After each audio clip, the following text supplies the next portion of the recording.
Tuhan di atas segala Tuhan, Raja di atas raja. Kami menantikan Tuhan hadir di tempat ini.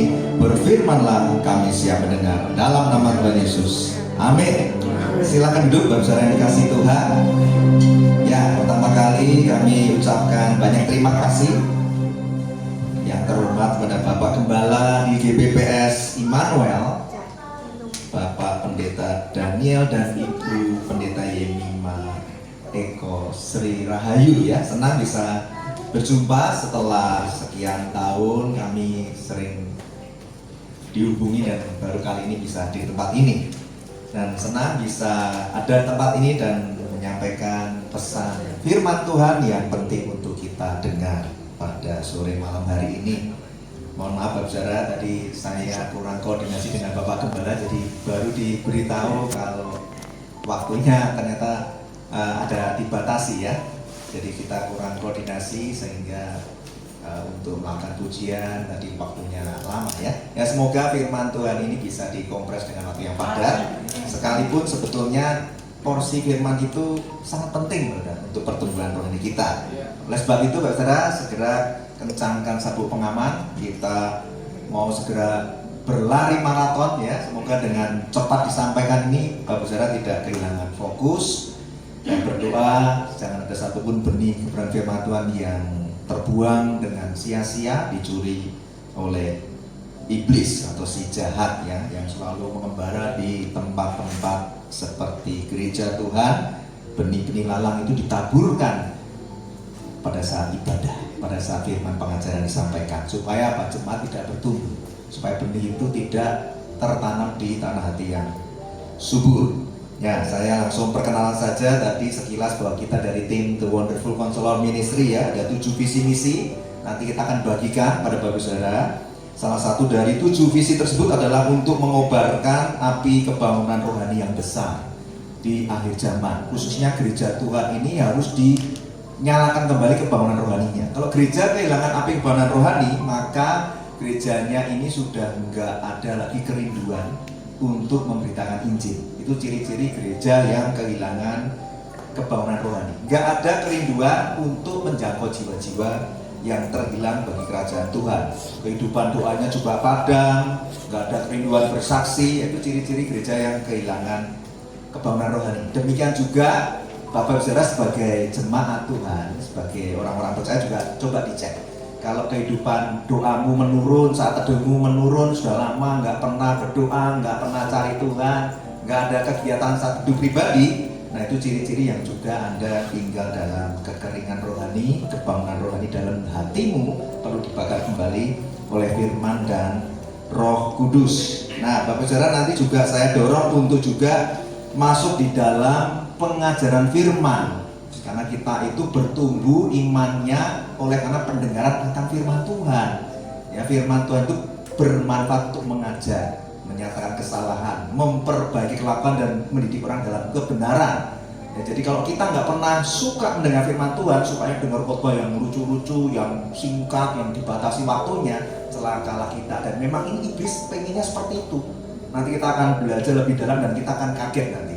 Kebohongan-kebohongan yang dilakukan iblis di akhir zaman itu, namanya juga iblis itu menyusup, menyamar, menyerupai aslinya. Jadi kita pasti sulit membedakan.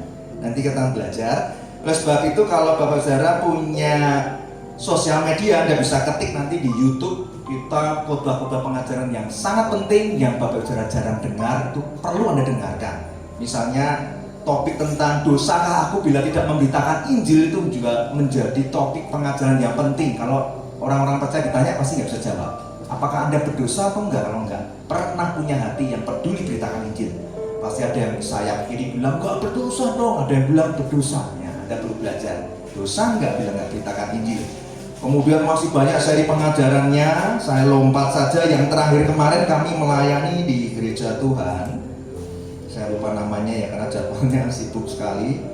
Kemarin kita berkhotbah dengan khotbah pengajaran dengan judul Hold Firmly, Keep in Memory of the Gospel of God's Grace that Saves You. Ini artinya begini: berpegang teguh, ingatlah kembali, teruslah mengingat dengan pengertian yang utuh dan benar tentang apa yang telah Anda dengar, apa yang telah Anda terima, dan apa yang Anda percayai akan Injil kasih karunia Allah yang telah menyelamatkan Anda. Sebab jika tidak demikian, maka sia-sialah kepercayaanmu. Jadi kita diingatkan untuk berpegang teguh, terus mengingat pengertian yang utuh dan benar akan Injil kasih karunia Allah. Kemarin dikupas dengan detail. Saya sangat yakin banyak anak-anak Tuhan kalau ditanya apa itu Injil kasih karunia Allah, nggak bisa jawab juga. Nah, berarti pengertian Anda nggak utuh, nggak lengkap. Maka dikatakan apa? Kamu kalau orang Chinese ya, orang Tionghoa yang bahasanya udah campur aduk itu bilang bojai gitu, percuma, maka sia-sialah kepercayaanmu begitu ya. Apa dasar firman-Nya? Kemarin saya kupas dengan dalam di 1 Korintus 15 ayat 1 dan 2. Kalau Anda mau belajar firman itu harus menyelidiki dalam Alkitab bahasa Yunaninya, dalam Alkitab versi terjemahan New International Version, dalam Alkitab King James Version. Anda harus bedah, pelajari, telaah sungguh-sungguh dan minta Roh Kudus mengilhami Anda sehingga Anda mendapatkan banyak pewahyuan dari pengajaran tersebut. Nah, kemarin di 1 Korintus 15 ayat 1 dan 2 dalam Alkitab terjemahan bahasa Indonesia sehari-hari itu saya menemukan terjemahan yang sangat fundamental. Dikatakan begini: dan sekarang saudara-saudara, saya mau kalian mengingat kembali akan kabar baik dari Allah, yaitu Injil kasih karunia Allah ya, yang saya beritakan dahulu kepadamu. Kalian menerimanya dan percaya kepada Kristus karena kabar baik itu. Jadi ingat, bisa percaya sama Tuhan Yesus, bisa percaya sama Kristus itu karena ada orang yang memberitakan kabar baik. Apa tuh kabar baik? Injil kasih karunia Allah. Ya, saya lanjutkan. Kalau kalian berpegang teguh pada apa yang saya beritakan itu, maka kabar baik itu menyelamatkan kalian. Tapi ada koma. Kecuali kalau saudara percaya tanpa pengertian, maka sia-sialah kepercayaanmu. Jadi kemarin dikupas dengan sangat dalam. Jangan jadi orang Kristen yang cuma ikut-ikutan, datang ke gereja tapi nggak punya pengertian. Siapa yang menyelamatkanmu? Nggak tahu. Apa itu Injil kasih karunia? Nggak tahu. Maka dikatakan apa? Sia-sialah percayaanmu kalau nggak punya pengertian yang utuh tentang Injil kasih karunia Allah. Setelah Anda punya pengertian yang utuh, masih ada tanggung jawab yang kedua, hidup di dalam Injil kasih karunia Allah. Itu juga nggak ada yang tahu orang Kristen kalau ditanya apa yang dimaksud dengan hidup dalam Injil kasih karunia Allah. Itu semua ada dasar firman-Nya. Nah, oleh sebab itu kita akan masuk pengajaran yang lebih dalam ya, semoga waktunya cukup ya. Ini saya agak terburu-buru nih karena tadi baru dadakan diberitahu ya kalau waktunya terbatas. Tapi sebelum masuk dalam pengajaran ini, saya akan beritahu bahwa kondisi gereja Tuhan di akhir zaman ini sudah sangat memprihatinkan ya. Ada dua tipe gereja Tuhan di akhir zaman. Yang pertama apa? Yang lebih suka memfokuskan gerejanya pada program-program dan performa ibadah. Anda bisa tahu lah, ya pokoknya indah sekali lah menurut kacamata manusia. Tapi ingat, Tuhan itu nggak terkagum-kagum, nggak terkesima lihat semua program agamawi gerejawi yang kita lakukan. Tapi Tuhan itu menyelidiki sampai jauh kedalaman hati bagaimana gereja sungguh-sungguh mencintai hadiratnya, menghormati dan haus akan firman-Nya, dan meresponi amanat agung itu yang menyentuh hati Bapa setiap kali kita beribadah. Ya, jadi saya bersyukur kalau tim TWC sudah mengerti pentingnya Injil kasih karunia Allah, sehingga kesaksian yang dadakan pun seperti Pak Uung tadi memuliakan Kristus, bersyukur ke atas Injil Kristus yang menyelamatkan. Demikian juga Lena tadi ya.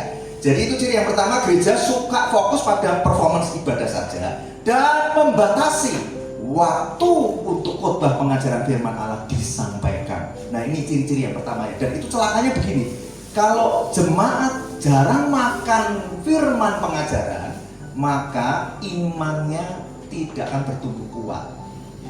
Itu ciri pertama. Kalau jemaat jarang makan dari firman pengajaran yang murni dan sehat, maka imannya tidak akan bertumbuh kuat, dan itu sangat-sangat berbahaya. Jadi gereja yang pertama ini tipenya apa? Mereka suka maksa Tuhan suruh nonton. Tuhan gimana performa ibadahku tadi? Keren nggak Tuhan? Permainan musikku, tadi aku nyanyi bagus nggak Tuhan? Jadi itu fokusnya. Dan sementara ketika Tuhan ingin jemaat dengan duduk diam mendengarkan Tuhan berbicara melalui mulut-mulut hamba-hambanya yang diutus untuk pergi melayani, jemaat memilih apa? Bosan, ngantuk, nggak fokus, bahkan tertidur. Nah, celaka kan? Dan ini dibiarkan bertahun-tahun, benih-benih lalang itu menyusup dalam tubuh gereja. Kalau Anda sempat nanti buka khotbah dari TWC Ministry, pernah di khotbah pengajaran tentang gereja Tuhan harus waspada, harus bangkit. Ada benih lalang yang ditabur di tengah-tengah gereja, itu dikupas dengan detail, dibuka semua tipu muslihat iblis, strategi menyusup, strategi menabur benih, gereja tertidur, gereja mati suri, itu semua dibedah dengan tuntas ya. Jadi kalau gereja nggak mau belajar, nanti ikut-ikutan gereja yang dalam tanda petik gede secara ukuran, sewa gedung, jumlahnya puluhan ribu. Hati-hati, yang banyak belum tentu benar. Hati-hati saudara, yang banyak belum tentu benar. Tuhan aja bilang, masuklah melalui pintu yang sesak itu. Lebarlah jalan menuju kepada kebinasaan, sempitlah jalan menuju pada kemuliaan Tuhan ya. Jadi hati-hati. Itu ciri yang pertama ya. Gerejanya fokus hanya pada performance ibadah, mengabaikan pentingnya penginjilan dan pengajaran firman. Yang kedua, ciri gereja akhir zaman yang kedua adalah tidak mau lagi mengkhotbahkan firman Tuhan yang keras dan menemplak dosa. Kenapa? Takut kehilangan jemaat. Gereja Tuhan sudah ragu-ragu menyampaikan khotbah pengajaran yang sangat penting untuk mengingatkan jemaat akan pentingnya pertobatan, dosa dan pertobatan, adanya penghukuman dan murka Allah. Itu jangan disembunyikan, harus diberitakan. Kalau enggak, ini gereja suatu hari juga akan dituntut pertanggungjawaban di hadapan Tuhan karena tidak menyampaikan dengan keras bahwa Allah itu memang penuh kasih, tapi keadilannya juga akan menghukum kalau Anda enggak sungguh-sungguh percaya kepada Injil kasih karunia Allah, dan jika Anda tidak mau sungguh-sungguh hidup dalam kekudusan ya. Ya, itu yang ciri-cirinya. Nah, apa dasar firmannya? Wahyu pasal 3 ayat 1 sampai 2. Ini dasar firman yang tadi saya bicara ya. Wahyu 3 ayat 1 sampai 2. Kalau Anda mendengarkan saya ngomongnya buru-buru ya karena waktu tadi ya, jadi agak ngos-ngosan ini ya. Tapi semoga Anda bisa belajar mendengar cepat ya. Dan tuliskanlah, multimedia bisa munculkan lebih bagus ya. Wahyu 3 ayat 1 dan 2. Dan tuliskanlah kepada malaikat jemaat di Sardis, inilah firman Dia, memiliki ketujuh roh Allah dan ketujuh bintang. Aku tahu segala pekerjaanmu, kau dikatakan hidup, padahal engkau mati. Bangunlah dan kuatkanlah apa yang masih tinggal yang sudah hampir mati, sebab tidak satu pun dari pekerjaanmu aku dapati sempurna di hadapan Allahku. Itu ciri-ciri gereja akhir zaman. Ada 7 tipe gereja akhir zaman yang sudah diwahyukan di kitab Wahyu. Satu-satunya kitab yang akan segera dinyatakan, pernubuatan yang disampaikan pada hambanya yang akan segera dinyatakan ya. Jadi kita tahu bahwa Wahyu pasal 1-2 ini tipe gereja jemaat Sardis. Gerejanya dibilang apa? Engkau dikatakan hidup padahal engkau mati. Ya artinya gimana sih? Nah, yang bilang gereja itu hidup siapa? Ya orang, berarti penilaian orang. Maka nggak usah seneng kalau kita itu dibilangnya gerejamu keren ya, bangunannya bagus, jemaatmu banyak, ibadahmu bisa sampai 5 kali, 7 kali. Jangan senang. Yang penting apa kata Tuhan. Karena kadang pujian yang berlebihan itu mematikan. Kita nggak mau dikoreksi kalau ternyata melenceng dari Injil kasih karunia Allah. Apa yang penting Tuhan katakan kepada gerejamu. Kalau Tuhan bilang engkau itu mati, nah maka ayat 2 apa yang dikatakan? Bangunlah dan kuatkanlah apa yang masih tinggal, yang sudah hampir mati. Ini gereja mati suri. Sebab tidak satu pun dari pekerjaanmu aku dapati sempurna di hadapan Allahku. Ya, kalau nggak bertobat ya berarti hilang. Gereja ini hilang dari hadapan Tuhan. Ya, jadi kita perlu waspada, bahaya penyesatan itu semakin merajalela. Iblis terus menabur benih lalang atau benih anak-anak iblis, menyusup, menyamar ke dalam gereja, menyusup dalam hati dan pikiran anak Tuhan, sehingga kita dibuat mati suri atau tertidur. Ya, dengan cara apa? Mengeraskan hati. Jadi kalau ada khotbah pengajaran disampaikan, iblis makin bekerja lebih keras. Percaya deh. Kalau Anda panggil pembicara yang khotbahnya singkat, pinter melucu, pinter khotbah motivasi, Anda senang. Pulang tidak ada sesuatu yang berubah di dalam hati. Anda boleh cek nanti keadaan. Nah, iblis senang yang seperti itu. Tapi kalau khotbahnya keras, mengajar kebenaran yang murni, iblis bekerja lebih keras lagi. Caranya gimana? Ya dia ikut menyusup. Di tengah benih firman disampaikan, dia juga menyusup menabur benih lalang. Caranya gimana? Ciri-cirinya, kalau benih iblis sedang ditaburkan, Bapak Ibu Saudara tidak bisa fokus. Ya, firman disampaikan, Anda tidak fokus, pikirannya dibawa kemana-mana. yang inget kompor meleduk lah, inget tadi udah ini nanti mau makan apalah ya begitu ya. Tidak fokus pikirannya. Yang kedua dibuat bosan. Yang ketiga dibuat tidak tertarik mendengarkan khotbah pengajaran, dan ujung-ujungnya apa? Melihat jam terus ngantuk. Kalau orang Jawa bilang teklak-tekluk dan mau ngantuk. Nah ini bahaya ya. Nah saya kutip dari seorang teolog, ini pendeta Presbyterian dari Amerika, lahir tahun 1798. Ada yang kenal? Namanya Albert Barnes. 1798. Kalau ada yang kenal saya mau titip salam. Ya dia ngomong begini nih, saya kutip terus. Saya senang sekali dengan orang ini ya, seorang teolog ini. Dia bilang begini, iblis mengenal tanah di mana ia menabur benih lalang itu. Iblis tahu bagaimana benih yang ia tabur itu akan mengakar dan bertumbuh di hati manusia. Hanya perlu menaburkan benih-benih lalang itu dan segera pergi meninggalkannya. Sudah pasti bertumbuh. Celakanya kalau benih firman Anda nggak pelihara, Anda bisa memiliki tanah hati yang tandus, yang kering, nggak mengalami pertumbuhan. Tapi kalau benih lalang ditaburkan, waduh, ditinggal pergi juga akan bertumbuh. Jadi iblis mengetahui kondisi tanah tempat ia menaburkan doktrinnya. Iblis mengetahui dalam hati manusia ajaran-ajaran sesat akan mengakar kuat dan bertumbuh cepat. Kesalahan, dosa, kemunafikan merupakan hasil dari hati manusia. Kalau ditinggalkan sendirian, mulai mengalami kemewahan yang mematikan. Wah ini perkataannya dalam sekali. Nah jadi sekarang masuk ya kepada tema khotbah. Multimedia bisa munculkan apa tema khotbah yang Tuhan taruh di hati saya untuk disampaikan pada gereja ini. Tema khotbahnya adalah dalam bahasa Yunani tapi ada terjemahannya ya, yaitu Takeoche Metati Eimi. Ini bahasa Yunani karena Alkitab Perjanjian Baru ditulis dalam bahasa Yunani ya. Jadi itu Takeoche Metati Eimi. Itu artinya gini, janganlah kamu cepat berbalik dan meninggalkan Kristus yang telah memanggilmu untuk hidup dalam kasih karunia-Nya.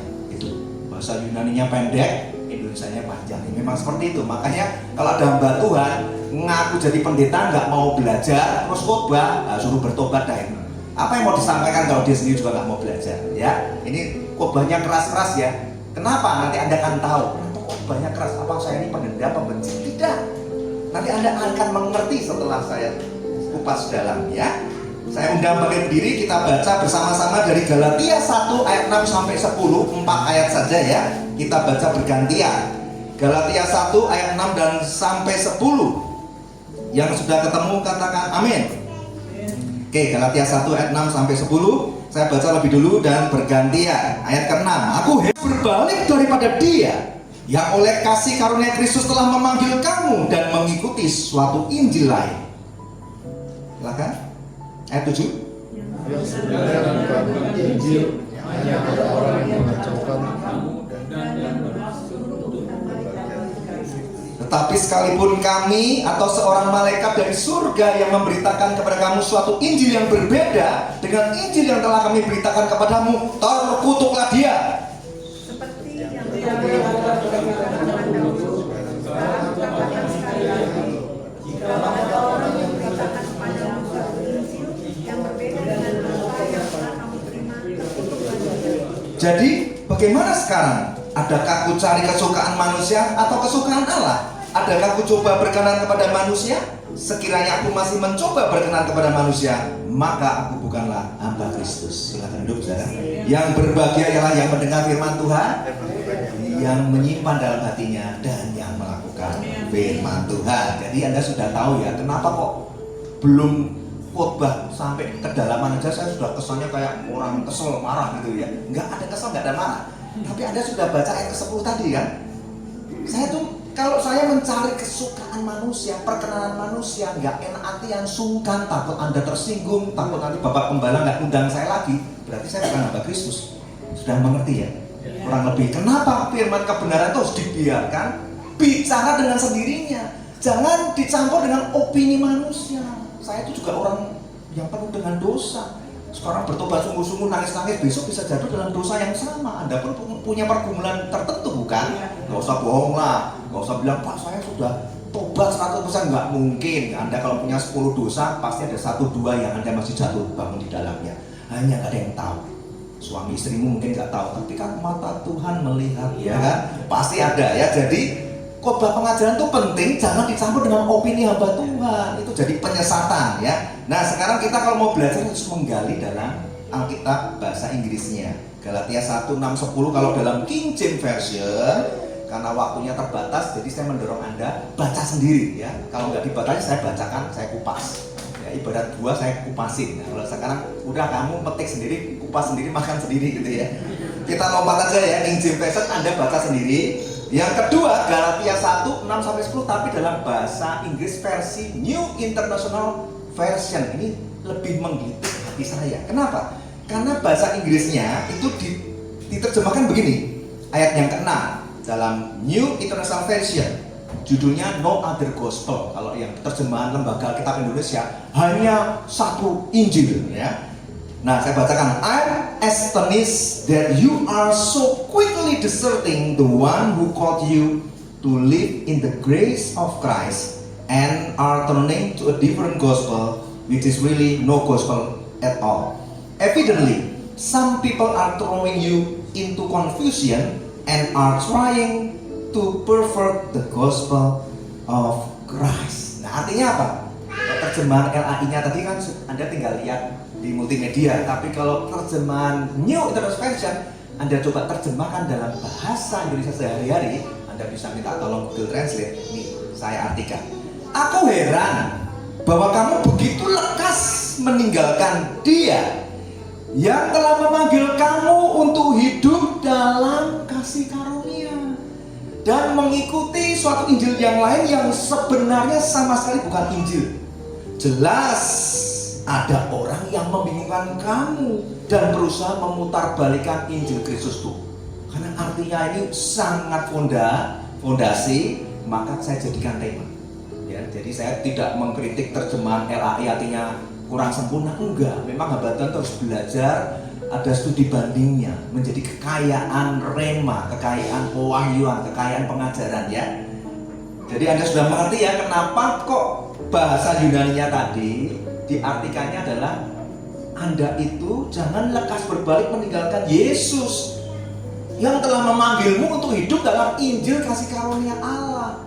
Nah, Anda baru tahu kan? Jadi kalau aku jadi orang percaya, Yesus itu telah memanggil Anda, Bapak Saudara, untuk hidup dalam Injil kasih karunia-Nya. Anda ngerti nggak panggilan ini? Wah, saya baru dengar Pak ini. Terus apa itu hidup dalam Injil kasih karunia Allah? Ya bersabar ya, ada proses belajarnya. Nah, kita lanjut. Jadi kesimpulannya begini. Nanti Anda selidiki sendiri di King James Version dan New International Version. Saya rangkumkan saja buat Anda.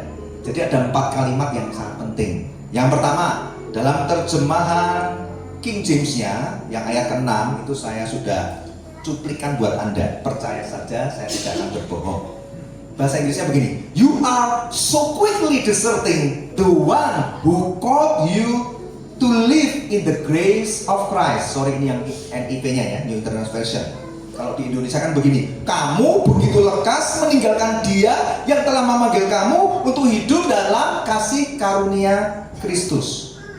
Yang kedua yang dari versi King James-nya, itu terjemahnya sama persis dengan yang LAI. Dikatakan begini, you are so soon removed from Him that called you into the grace of Christ. Nah, diartikan begini, kamu begitu lekas berbalik daripada Dia yang oleh kasih karunia Kristus telah memanggil kamu. Kadang suka bingung kan? Oleh kasih karunia Kristus yang memanggil aku. Anda hanya berhenti di situ. Kalau yang New International Version itu lebih jelas, yang memanggilmu untuk hidup di dalam kasih karunia. Ini penting, Bapak Saudara. Gak cuma sekedar Injil kasihnya memanggilmu jadi orang percaya, tetapi apakah Anda mengerti bahwa Anda dipanggil untuk hidup di dalamnya? Nah, ya, jadi ini penting sekali. Nah, dari 4 kalimat tadi, kalau Anda bedah punya Alkitab bahasa Yunani, itu tadi Anda akan tahu bahwa bahasa Yunaninya takeoche. Itu gini, takeoche itu artinya begini. Begitu lekas, segera, terburu-buru, terlalu cepat dalam waktu yang singkat dan tiba-tiba. Jadi itu betul-betul kejadiannya cepat. Mungkin orang Kristen udah puluhan tahun rajin ke gereja, tiba-tiba kaget loh, kok nggak pernah datang gereja. Begitu dihubungi, maaf ya Pak Pendeta, Pak Gem, saya sudah nggak orang Kristen lagi, saya sudah meninggalkan percayaan saya. Loh, kamu sekarang apa? Oh, saya ikut ajaran ini Pak. Loh, Anda jangan bilang, oh itu nggak mungkin menimpa saya. Hati-hati, saudara. Hati-hati. Anda sudah tahu ya, kalau yang punya sosial media itu Anda sudah pasti ngerti lah.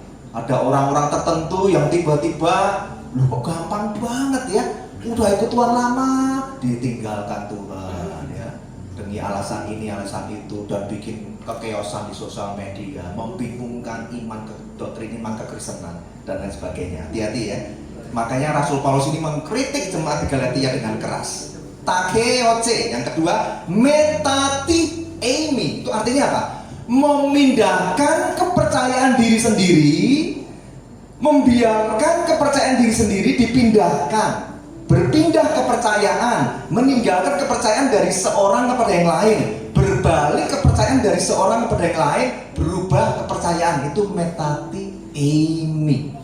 Jadi tidaklah salah kalau RAI menafsirkannya, kenapa kamu begitu lekas berbalik dan meninggalkan dia? Sudah benar ya.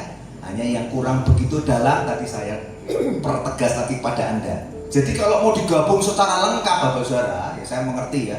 Kalau lembaga Alkitab itu mau lengkap, Alkitab yang terjemahan buku aja tebelnya segini, Anda jarang baca, apalagi mau setiap kata kalimat ditulis dengan lengkap dan mendalam, makin gak dibaca karena makin tebal ya. Tapi kali ini dalam khotbah firman pengajaran saya sampaikan arti makna lengkap dari takeoce metati eimi adalah begini. Janganlah kamu begitu lekas meninggalkan dia yang telah memanggilmu untuk hidup dalam kasih karunia Kristus. Janganlah kamu terlalu cepat berbalik dan meninggalkan dia yang oleh karena kasih karunia Kristus telah memanggil kamu untuk hidup dalam kasih karunia-Nya. Dan janganlah kamu terburu-buru memindahkan kepercayaanmu kepada yang lain. Dan janganlah kamu membiarkan orang lain memindahkan kepercayaanmu kepada yang lain. Ini satu peringatan keras. Maka Rasul Paulus menegur jemaat di Galatia. Kenapa? Ya karena mereka itu sudah dengar Injil yang sejati. Rasul Paulus sudah menginjil, diberitakan Injil Kristus. Dia kembali lagi dan menemukan kondisi iman jemaat di Galatia yang memprihatinkan. Maka Galatia 1, bahasanya Rasul Paulus itu ya, kalau nulis kitab itu pakai salam. Salam, hai jemaat yang dikasihi Tuhan, begitu. Tapi Galatia 1 nih nggak pakai salam-salam. Dia langsung marah, langsung kritik dengan tajam. Aku heran. Marah dia, marahnya marah yang bukan membenci, yang marah gregetan karena dia mengajar Injil Kristus. Kok kualitas jemaatnya kok sekarang berbalik meninggalkan dia? Sudah meninggalkan Injil kasih karunia Allah yang murni itu, kok ngikut Injil yang lain yang padahal bukan Injil. Wong jelas ada yang bermaksud menyusup, membingungkan kamu, memutarbalikkan Injil loh. Kok kamu ikut sih? Nah ini yang dikritik oleh Rasul Paulus. Menegur jemaat di Galatia oleh karena mereka begitu cepat berbalik meninggalkan Kristus yang telah memanggil mereka untuk hidup dalam kasih karunia. Boro-boro hidup dalam kasih karunia, sudah ditinggalkan Kristus. Mereka begitu cepat memindahkan kepercayaan mereka kepada Injil yang lain, membiarkan orang lain itu terus menyusup, mengacaukan, memutarkan Injil Kristus yang telah mereka terima. Itu kondisinya. Nah, Anda jangan berkata, oh kami aman-aman saja Pak. Jangan berkata seperti itu. Anda jatuh dalam kesombongan rohani. Kenapa? Karena kalau Anda tidak mengerti arti Injil kasih karunia secara utuh, tadi kan khotbah yang minggu lalu, bulan lalu di satu gereja saya sudah sampaikan bahwa kalau Anda nggak punya pengertian yang utuh aja dikatakan apa? Sia-sialah kepercayaanmu. Ya, jadi Anda harus mau belajar dan mengerti. Jadi pertanyaan begini, apa yang membuat jemaat di Galatia ini begitu cepat berbalik dan meninggalkan Kristus, bahkan memindahkan kepercayaan kepada Injil yang lain yang jelas adalah Injil yang palsu? Apa nih penyebabnya? Ada dua hal yang sangat fondasi yang kita perlu belajar dengan cepat dan seksama dalam tempo yang sesingkat-singkatnya. Ya, ini berkejaran ini ya. Yang pertama adalah fondasi yang penting ya, yang menyebabkan jemaat ini begitu cepat berbalik meninggalkan Kristus. Yang pertama, waspadai dulu. Ini jemaat kalau nggak pernah belajar ini, dia nggak akan pernah alert, nggak pernah hati-hati menjaga imannya. Waspadai akan bahayanya para penyesat di akhir zaman. Siapa para penyesat di akhir zaman? Itu dari ribuan tahun yang lalu. Ya, zaman rasul-rasul tahun 0, tahun 1, ratusan, ribuan, tahun 1500 itu terjadi apa?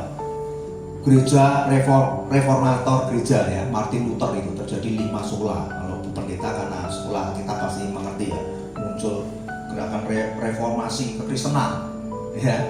Itu karena apa? Banyak pengajaran penyesat. Terus Anda kira di tahun 1500 itu terus sampai sekarang nggak ada? Makin merajalela dalam bentuk bungkusan-bungkusan, aliran-aliran menyusup di dalam kekristenan. Anda nggak waspada, pasti penasaran. Memang ada apa? Banyak. Nanti kalau saya kupas, yang penting gini loh, sepakat jangan menghakimi, jagai dirimu, jangan menghakimi yang lain, ya. Karena pengajaran bukan untuk nunjuk-nunjuk, kamu sesat, itu juga bukan yang Tuhan mau kita terapkan, ya. Jadi harus waspada, banyak penyesat di akhir zaman. Siapa para penyesat? Jangan kaget ya. Para penyesat di akhir zaman yang menyusup dalam gereja adalah pertama, gembala. Berarti ada gembala palsu. Yang kedua ada pengajar palsu. Yang ketiga ada pengkhotbah palsu, penginjil palsu, rasul palsu, nabi palsu. Pokoknya semua serba palsu. Padahal asli, ya kan? Seolah-olah asli. Makanya kalau iblis menyusup menyamar itu nggak bisa dibedakan. Namanya menyamar. Kalau menyamar kelihatan ya langsung kunciin di kamar mandi gitu ya. Oh ini penyusup nih, kunciin gitu ya. Nggak bisa dibedakan. Dikatakan juga apa? Iblis menyamar sebagai malaikat terang. Gimana bedainnya? Dilihat terang, klimis, ganteng gitu kan, bersinar, apalagi bawa urapan segajah gitu kan. Kalau sudah jasnya dibeginiin, ya kan, mungkin kalau kakinya begini. Saya sering kirim ke tim saya, wah ngakunya ini prophet gitu ya, sebut nama gak enak lah, tapi sudah meninggal usia 40-an. Wah heboh sekali itu, mau bangsa Afrika mana mau kerasukan setan, semua yang dia takut itu bermanifestasi dengan hebat, yang lumpuh berjalan, wah pokoknya hebat. Begitu mati baru tuh kontroversinya mulai muncul. Ternyata ada gadis-gadis yang disekap, diperkosa untuk dia punya kesaktian. Saya kirim juga kepada teman-teman ini, saya nggak perlu sebutin orangnya, daerah mana karena sensitif. Saya kirim ke grup, wih musuh setan pakai kentongan. Terus habis itu dalam nama Yesus. Bingung ya? Ya ini hati-hati Mbak Sarah ya. Jadi mereka penyesat itu menyusup, mengacaukan, memutarbalikkan Injil Kristus yang sejati dengan cara apa? Memberitakan Injil yang lain. Berarti Injil palsu. Injil palsu itu apa? Injil Kristus yang asli tidak dikurangi, tapi ditambahi ajaran-ajaran yang lain. Jadinya sesat. Kalau Injil Kristus dikurangi, sebagai anak Tuhan yang minimal lulusan sekolah minggu langsung ngerti. Misalnya dibilang Yesus adalah Tuhan, tiba-tiba ada pengajar sesat bilang begini, Yesus bukan Tuhan, pasti langsung ada teprot, wah ini sesat nih. Coba kalau pengajaran Injil palsu ini bilang begini, Yesus Tuhan, betul, tapi untuk selamat nggak bisa loh, kamu cuma gini-gini aja, kamu harus tambah bumbu pecel, dikasih kerupuk gitu kan, tambah perbuatan baik, kamu harus lakukan itu. Kalau enggak, musuh Tuhan yang maha adil akan melempar orang. Kamu lihat tuh di pinggir jalan ada orang begitu baik hatinya, musuh Tuhan akan melempar orang baik itu ke neraka walaupun dia belum percaya pada Kristus. Anda bingung jadi dipukul dasar doktrin iman kekristenanmu, Anda sudah lama-lama bingung. Itu baru yang paling sederhana. Lama-lama Anda sudah tidak melihat lagi pribadi Yesus yang telah menebusmu di kayu salib. Maka dikatakan apa? Mengapa kamu begitu lekas berbalik daripada Dia? Kan tidak dikatakan lebih lekas berbalik daripada Injil Kristus kan? Bukan objek Injilnya tapi pribadinya.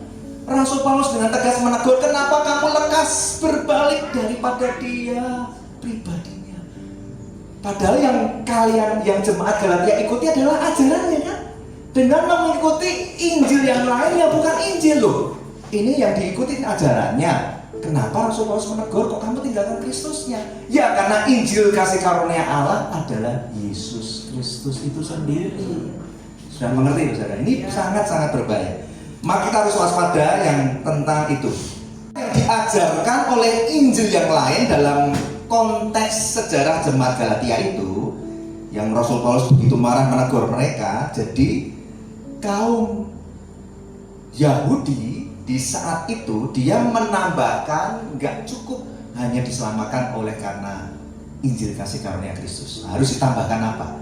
Ya, jadi ciri-ciri ajaran sesat itu bukan mengurangi tapi menambahkan. Yang ditambahkan apa? Supaya kita pintar nih. Pertama menambahkan soal harus melakukan tradisi, ritual agamawi, budaya kaum Yahudi di zaman itu. Contohnya apa? Wajib disunat. Untung loh ya, di sini nggak wajib.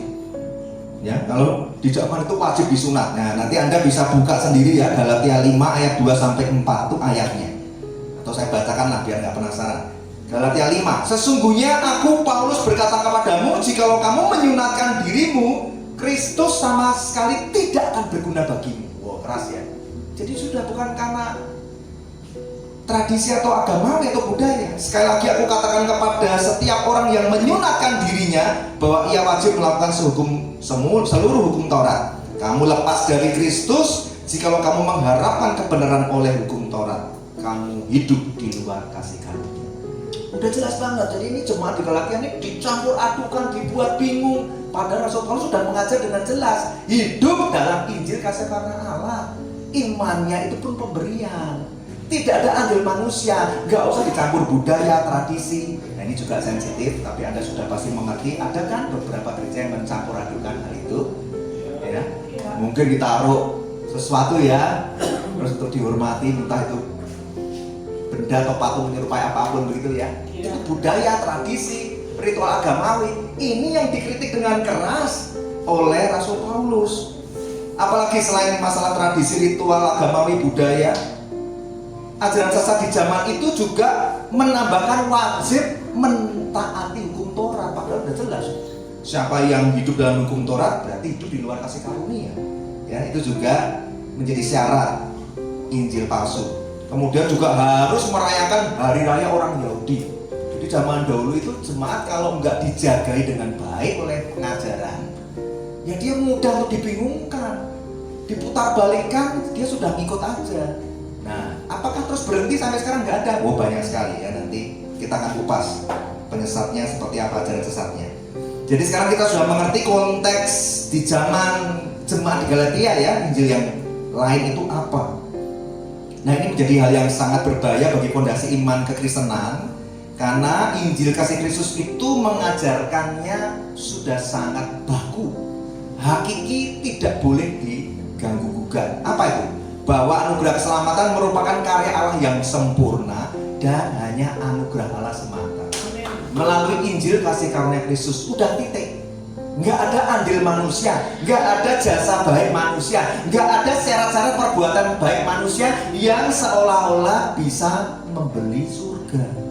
Amalmu, perbuatan baikmu itu semua kain kotor. Semua hanya anugerah Allah semata. Maka disebut apa? Sola Gratia. Ini tahun 1517 dipelopori oleh Martin Luther dan juga tokoh-tokoh reformator gereja pada zaman itu. Ada William Tyndale, ada Ulrich Zwingli, ada John Calvin. Itu menjadi tokoh-tokoh reformator karena mereka juga sudah sangat gerak. Aduh, penyesatan begitu masuk ke tubuh gereja dan tidak di-stop, dibiarkan terus bertumbuh dan mengakar kuat. Maka mereka menerbitkan atau mendeklarasikan 5 sola. Yang pertama apa? Sola Gratia ya. Semua hanya karena Injil kasih karunia Kristus. Gak ada yang lain, gak boleh ditambahi apapun, apalagi dikurangi. Makin sesat, ditambahi aja sesat, apalagi dikurangi. Yang kedua, sola scriptura. Semua hanya bersumber dari firman. Makanya hati-hati kalau datang ibadah, datang ke sebuah gereja, jangan senang cari pengkhotbah yang bisa lucu. Simak baik-baik dia tuh ngomong apa, ngajar apa, cek ada dasar firmannya enggak. Karena harus kembali pada sumber firman, yaitu Alkitab. Kalau dia ngomong nggak bisa nunjukin ayatnya, itu namanya apa? Dia menambahkan opini pribadinya dan pengalaman pribadinya. Wah, itu celaka sekali, Bapak. Itu sangat-sangat berbahaya. Yang kedua apa? 3, sola fide. Semua hanya karena iman, bukan usaha manusia. Iman itu pemberian juga, Bapak. Yang keempat, solus Kristus. Hanya Kristus. Nah, sekarang ajaran sesat sudah banyak ya. Bilang Mesias datang dari Korea. Saya bayangin, wah Yesus dulu kan keren ya. Ini kalau dari Korea kayak apa nih? Dari Cina ya, ngaku Mesias. Jadi kembali, solus Kristus. Mesias hanya satu, Yesus Kristus. Tuhan hanya satu, Yesus Kristus. Yang kelima, soli deo gloria. Segala kemuliaan hanya bagi Tuhan ya. Itu tentang kemurnian Injil kasih karunia Allah ya, sudah disampaikan. Nah, jadi begini, karya keselamatan itu yang sudah sempurna dikerjakan oleh Kristus di kayu salib, kalau ada manusia siapapun dia yang menambahkan pengajaran yang lain dan dijadikan syarat tambahan untuk Anda dapat menerima keselamatan, itu namanya penyesatan. Itu namanya Injil yang lain, yang padahal bukan Injil yang sesungguhnya. Jadi karya keselamatan yang dikerjakan Yesus yang sudah sempurna di kayu salib itu menjadi tidak sempurna kalau ditambahin dengan hal-hal yang lain. Mengerti Bapak Saudara? Yesus sudah sempurna melakukan di kayu salib. Kalau masih ada tambahin dengan, tapi kalau kamu sekedar terima keselamatan nggak berbuat baik, kamu nggak bisa masuk surga. Nah, itu sudah pengajaran sesat.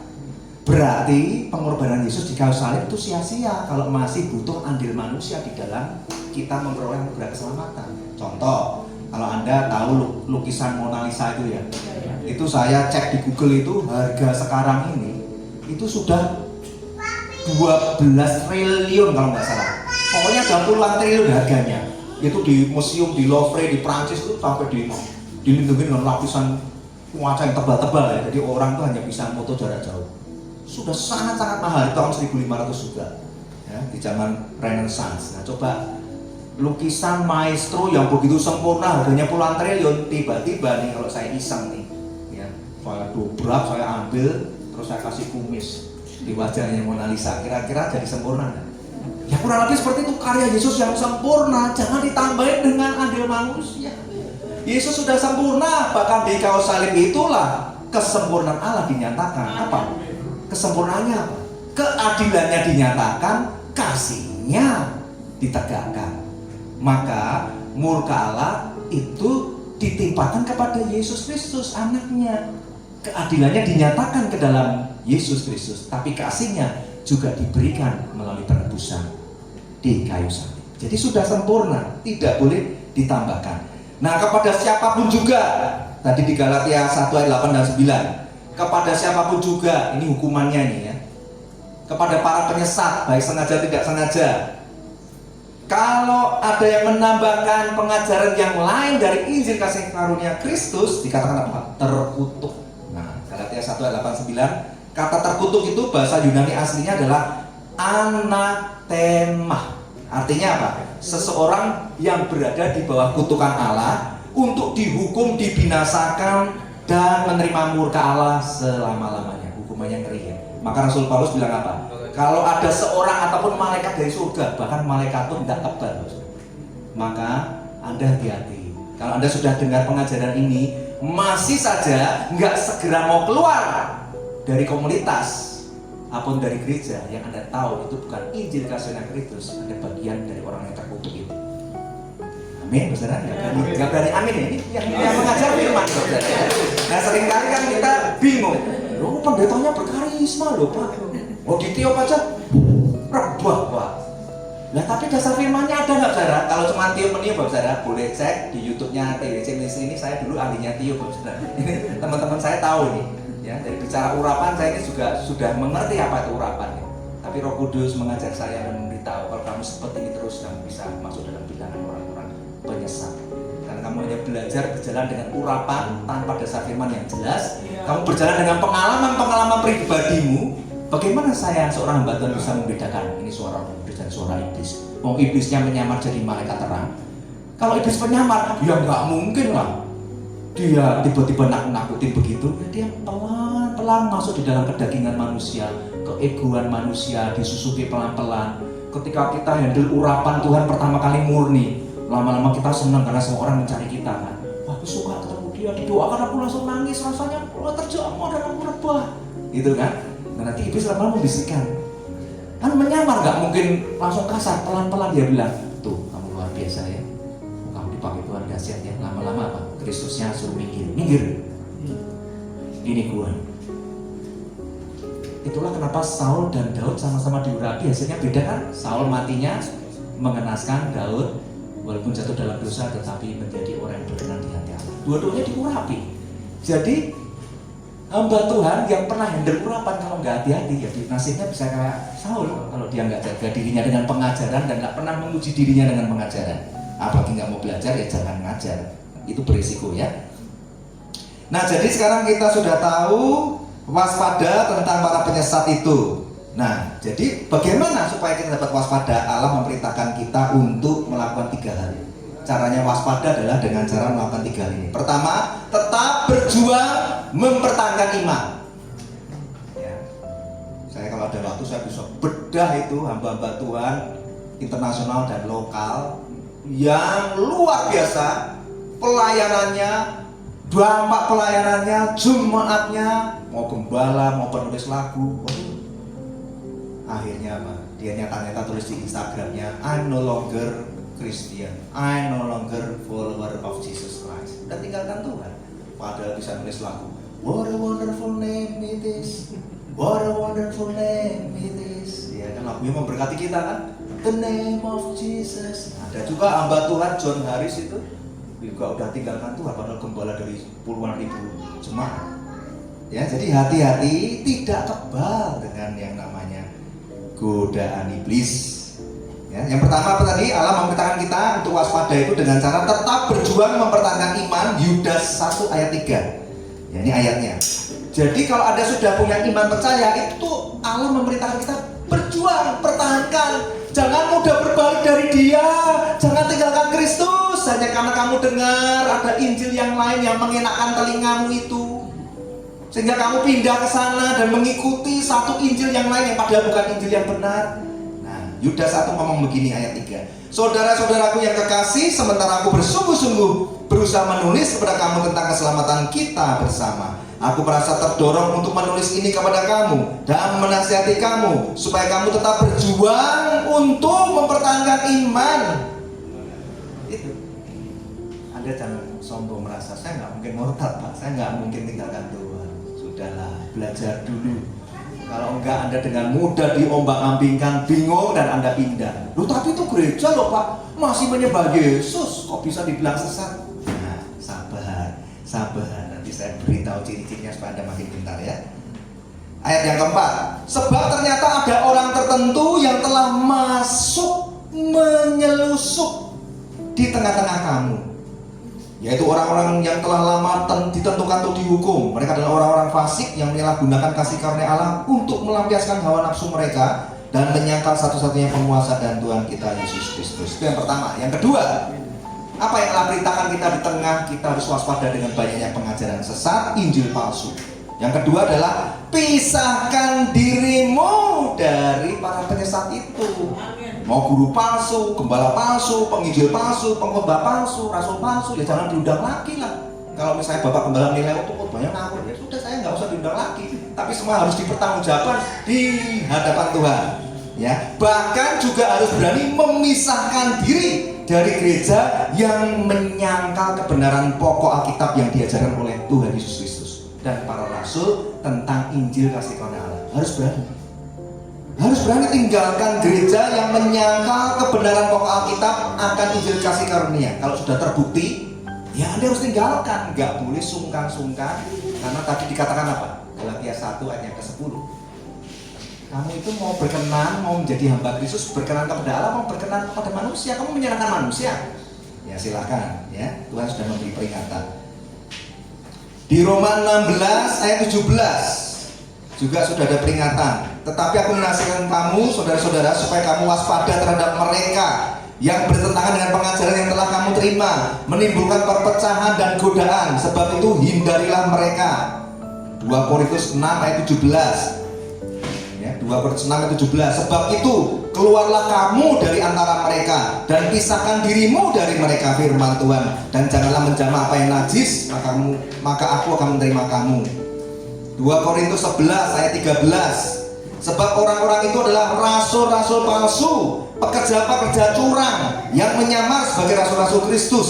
Hal itu tidak usah mengherankan, sebab iblis pun menyamar sebagai malaikat terang.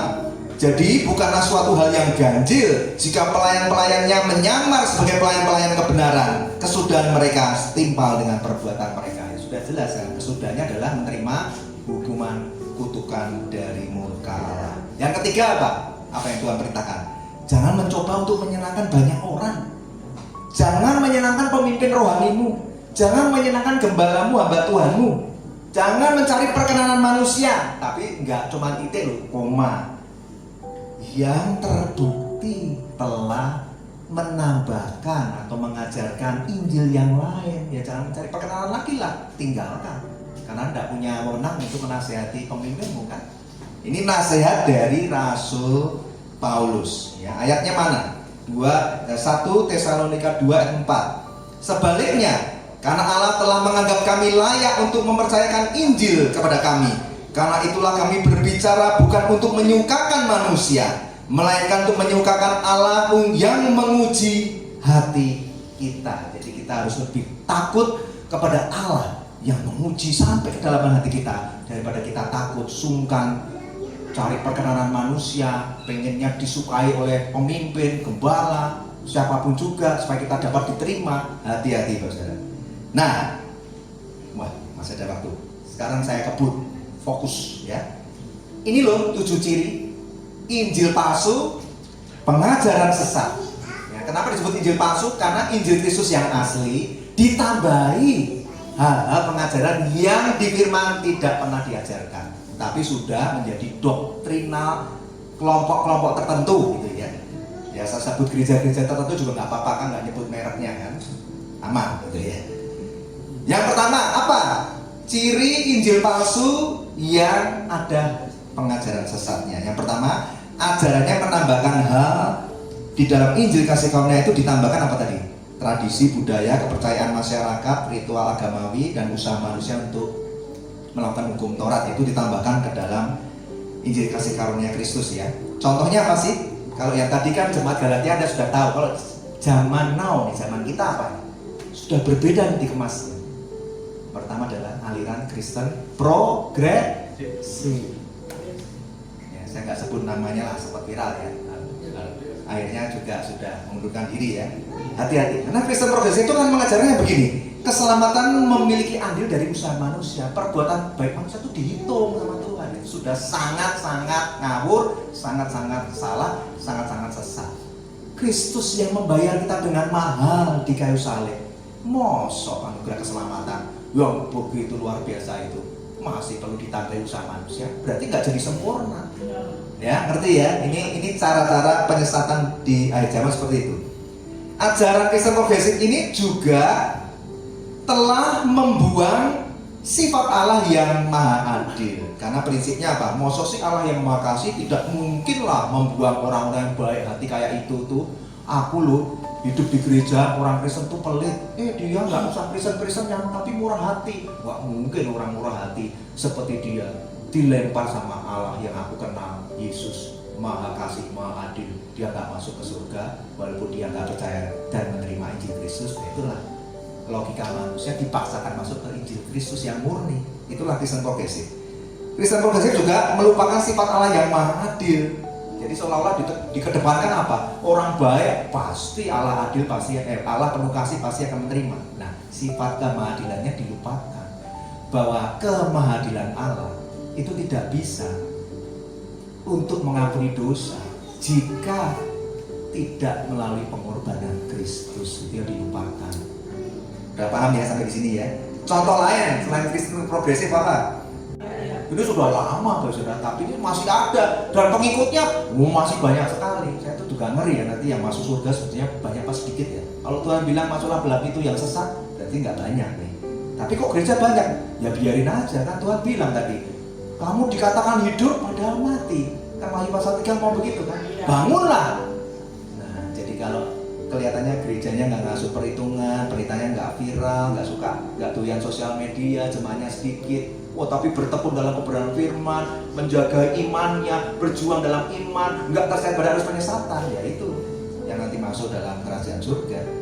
Ya, sekarang kekristenan hati-hati ya. Hypergrace ini mengajarkannya seperti ini. Kasih karunia Allah itu namanya juga hypergrace. Hyper berarti kasih karunia itu sudah cukup, tapi diajarkannya apa? Ditambahi lagi, jadi berlimpah-limpah. Lah dampaknya apa pengajaran sesat hypergrace ini?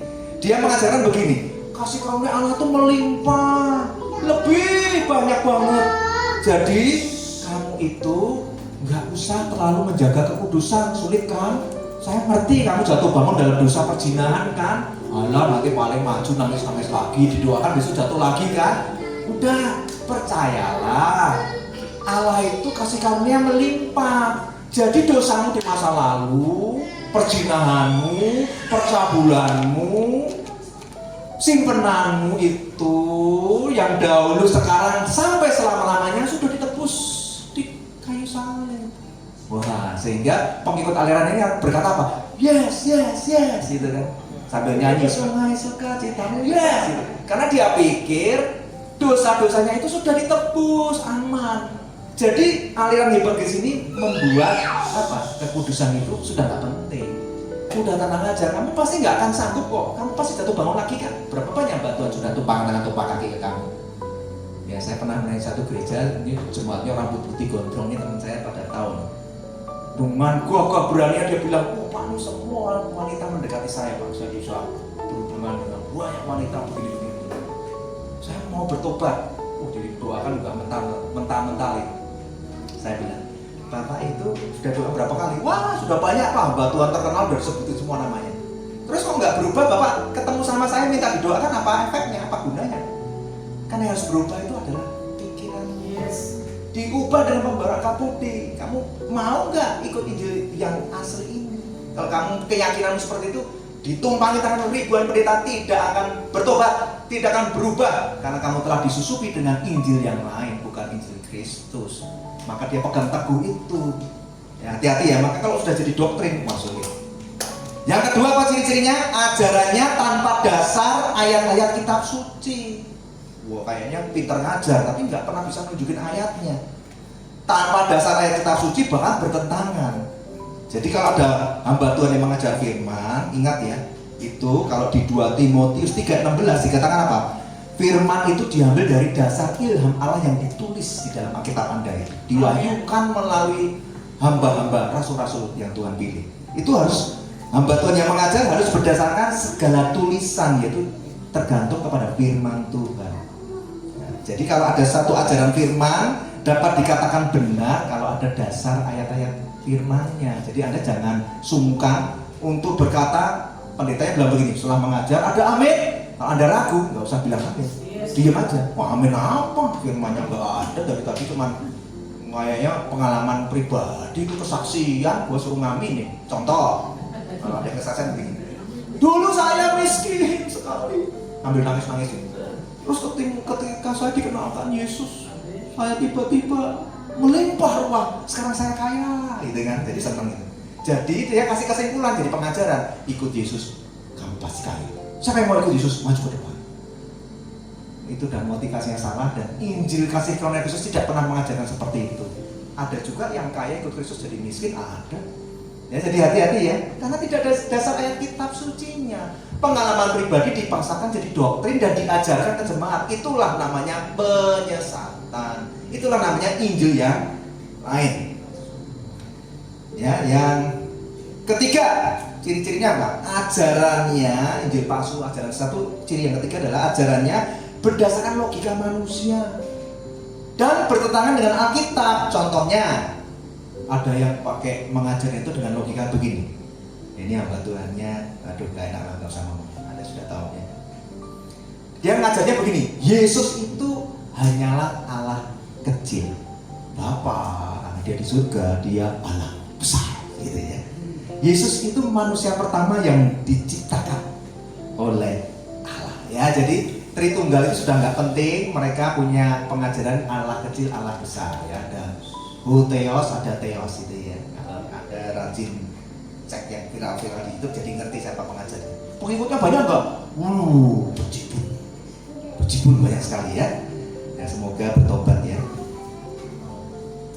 Itu yang ajaran-ajaran yang berdasarkan logika manusia. Apalagi nih, ada yang ngajari tentang kursus bahasa roh. Siapa yang belum terima karunia Roh Kudus dengan tanda berbahasa roh, maju ke depan. Terus diajarin, sudah siap, angkat tangan, ikuti saya. Papa mama, pergi, gitu kan.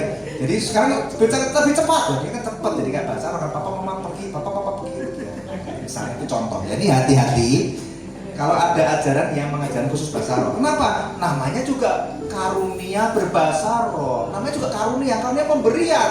Kalau pemberian Allah, ya berarti diberi dulu baru bisa berbahasa roh. Lah kok malah ada khususnya? Gak mohon, ini ajaran sesat. Logika manusia dicampurkan pada Injil kebenaran yang sejati ya. Ini yang ketawa mungkin pernah rindu tapi nggak dapat ya. Kalau saya puji Tuhan dapat, jadi saya bisa mengimpatasikan tapi saya nggak bisa mengajarkan ya. Karunia bahasa itu bisa diimpatasikan tapi tidak bisa diajarkan. Jadi jangan yang nanti dapat, lu kok beda Pak, Bapak dapatnya kok saya beda. Yang terserah Roh Kudus lah. Maka baca 1 Korintus 12 ayat 7 sampai 11 dibaca di rumah. Kenapa? Karena Allah itu memberikan karunia seturut dengan yang dikendakinya. Ya, jangan kita ngatur-ngatur, bahkan buka kursusan.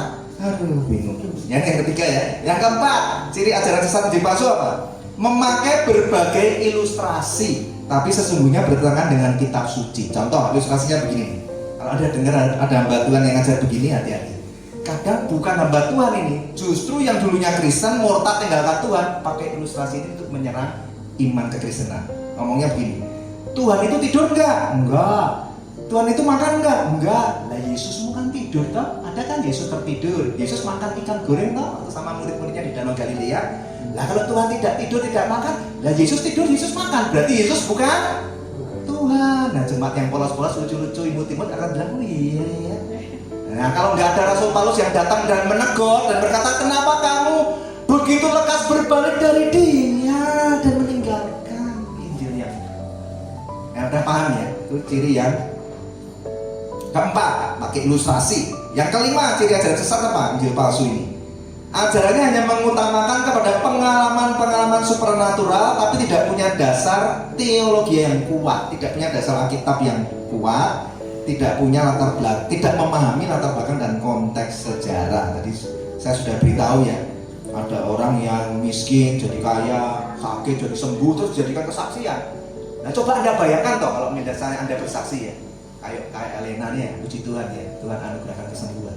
Tapi kalau orang mendengar kesaksian Elena, imannya dibangun, terus dia juga berharap dengan tekun Tuhan, kalau dia ditolong, aku mau. Bahkan ada lagunya kan, tak tersembunyi kuasa Allah, kalau yang lain ditolong, saya juga. Besok pergi ke dokter dicek masih ada angkanya, tangannya terbuka sampai nangis-nangis. Terus tiba-tiba temennya bilang, ding, ini ada KKR kesembuhan ilahi ke sono tuh, pendetanya sakti tuh, karunia kesembuhannya gaspol. Ke sono ditumpah tangan, muntah-muntah, geblak-geblak, saya ke dokter masih ada. Terus gimana?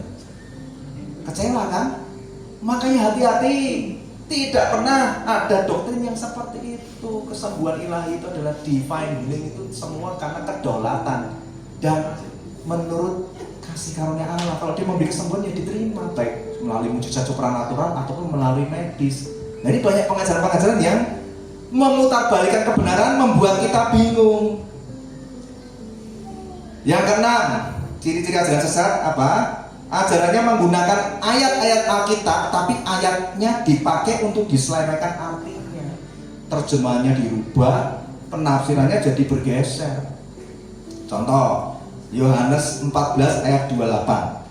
Ya, dikatakan begini, Yohanes 14:28. Sebab Bapa lebih besar daripada aku. Nah, itu kan konteksnya bukan artinya, loh kalau Bapa lebih besar daripada Yesus, ya Yesus berarti bukan Tuhan dong. Kita nggak bisa apa-apa dan akhirnya meninggalkan iman kekristenan. Ngapain jadi orang Kristen, orang bodoh, punya Tuhan kok disalib? Kamu baca firman nggak? Tuh, Bapa lebih besar daripada aku. Aku siapa? Yesus. Bapak siapa? Bapaknya Yesus kan? Udah bingung kita begitu. Nah, berarti Yesus kan punya Bapa, berarti Yesus bukan Tuhan kan? Udah mumet. Akhirnya udah tinggalkan Kristus. Ya, karena nggak mau belajar dan gereja sudah kehilangan hatinya untuk menginjil dan mengajar. Kemudian ada juga yang dirubah tanda komanya. Anda tahu nggak? Ya, saya sudah dikasih waktu disuruh berhenti khotbah. Ada tanda komanya ya. Saya kasih contoh nih. Kucing makan, koma, tikus mati. Artinya apa? Kucing makan, tikus mati. Ada dua peristiwa ya. Kemudian ada kucing makan tikus, koma, mati. Beda lagi ya. Kucing makan tikus, kucingnya jadi mati. Hanya memindahkan tanda koma. Yang ketiga apa? Kucing, koma, makan tikus mati. Tahu ya perbedaannya? Nah, Anda tahu nggak? Ada Alkitab yang sesat, ya, dirubah menjadi begini. Lukas 23:43. Kata Yesus kepadanya, aku berkata kepadamu, sesungguhnya hari ini juga engkau akan bersama-sama dengan aku di dalam Firdaus. Itu lihat tanda komanya. Aku berkata kepadamu, koma, sesungguhnya hari ini juga engkau akan ada bersama-sama dengan aku di dalam Firdaus. Itu artinya apa? Koma ditaruh di situ. Penjahat yang disalib di sebelah Tuhan Yesus itu, hari itu juga ketika dia bertobat bersama Yesus di Firdaus. Detik hari itu juga. Tapi diselewengkannya seperti apa? Tanda komanya dirubah jadi seperti ini. Kata Yesus kepadanya, sesungguhnya juga aku berkata kepadamu hari ini, koma, engkau akan ada bersama-sama dengan aku di dalam Firdaus. Beda banget. Saya ulangi ya, penyesatannya di mana memindahkan tanda koma. Sesungguhnya juga aku berkata kepadamu hari ini, koma, engkau akan berada sama aku di Firdaus. Bedanya apa? Berarti dia belum bersama Yesus di Firdaus. Dan inilah ajaran sesat yang terus dihembuskan, sehingga aliran sesat ini berkata bahwa Firdaus itu belum ada. Itu loh yang mau ditonjolkan sama ajaran sesat ini. Dan nanti yang masuk surga hanya 144.000 saja. Nah kalau gitu ngapa jadi orang Kristen? Ini ada ajaran sesat seperti ini, hati-hati ya. Yang terakhir, ciri ajaran sesat yang terakhir adalah ajarannya yang menekankan soal pemakmuran, kekayaan, berkat, mujizat, kesembuhan ilahi. Hati-hati. Kenapa? Karena 23 Maret tahun 2008 ada yang namanya Madeline Cara Newman dari Amerika ya. Ini orang tuanya mendapatkan hukuman 25 tahun dituntut oleh pengadilan karena membiarkan anaknya yang sakit diabetes itu mati. Tidak boleh dibawa ke dokter di rumah sakit karena meyakini dengan iman yang teguh, karena pengajarannya namanya aliran Word of Faith. Jadi kalau Anda sakit, Anda kan ditanya, coba diingat-ingat ada dosa apa? Kamu mungkin kurang ini, kurang melakukan itu, kamu pasti ada yang tidak taat deh. Kita udah sakit disuruh mikir terus. Padahal butuhnya antara didoakan atau pertolongan medis kan. Akhirnya dibiarkan dan mati. Ya, itu dituntut secara pengadilan di Amerika. Pak, itu kan Amerika, Indonesia mana ada? Ada. Ya. Di Indonesia ada seorang artis penyanyi legendaris cukup terkenal di tahun 2013. Itu juga sama, menolak pengobatan secara medis akibat pengaruh ajaran ini. Apakah sebagai orang percaya kita menolak mujizat kesembuhan ilahi? Ya tentu saja tidak. Tetapi kita harus tahu bahwa kesembuhan ilahi itu menjadi bagian yang tidak terpisahkan dalam iman kekristenan, tetapi juga harus seturut kedaulatan Allah sebagai pemilik hidup. Jadi kita mau disembuhkan lewat mujizat supranatural ataupun disembuhkan melalui medis, semuanya sama-sama merupakan mujizat di hadapan Tuhan. Ya, semua saya sebut untuk pakai berdiri karena saya nggak mungkin bisa selesaikan semuanya. Singkat saja, yang kedua tadi adalah Anda harus hidup dalam Injil kasih karunia Kristus karena Anda dipanggil untuk hidup di dalamnya. Nah, ini belum sempat disampaikan. Nanti Anda bisa dengarkan di khotbah pengajaran YouTube yang sudah diupload pada hari ini yang dengan judul Hold Firmly, Keep in Memory the Gospel of God's Grace that Saves You. Ya, di situ Anda bisa mengerti apa sih hidup dalam Injil kasih karunia Allah itu. Saya kutip saja pernyataan Rasul Paulus di Kisah Rasul 20 ayat 24. Dia berkata seperti ini, tapi aku tidak menghiraukan nyawaku sedikit pun, asal saja aku dapat mencapai garis akhir dan menyelesaikan pelayanan yang ditugaskan oleh Tuhan Yesus kepadaku untuk memberi kesaksian tentang Injil kasih karunia Allah. Jadi ada kata dan. Disitulah kita tahu bahwa sebagai orang percaya kita tidak hanya dipanggil untuk mencapai garis akhir dengan baik atau finishing well, tapi kita juga dipanggil untuk bekerja lebih giat menyelesaikan tugas pelayanan yang Tuhan Yesus berikan kepada Anda sejak Anda jadi orang percaya. Apa Pak tugas pelayananku Pak? Aku sering tanya dan aku bingung. Sebetulnya Tuhan memberi aku itu panggilan pelayanannya apa sih? Ini sudah diberitahu. 2 Korintus Kisah Rasul 20 ayat 24. Inilah tugas pelayanan kita, memberi kesaksian tentang Injil kasih karunia Allah. Amin, saudara. Angkat tanganmu, kita berdoa di hadapan Tuhan. Sampai detik ini ku melihat penyertaan-Mu sempurna.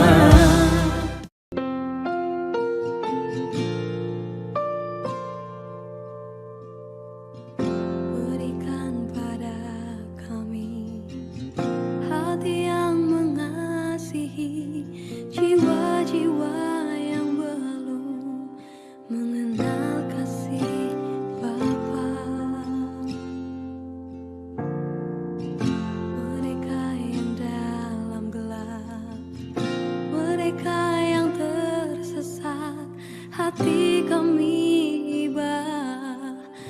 seperti hatimu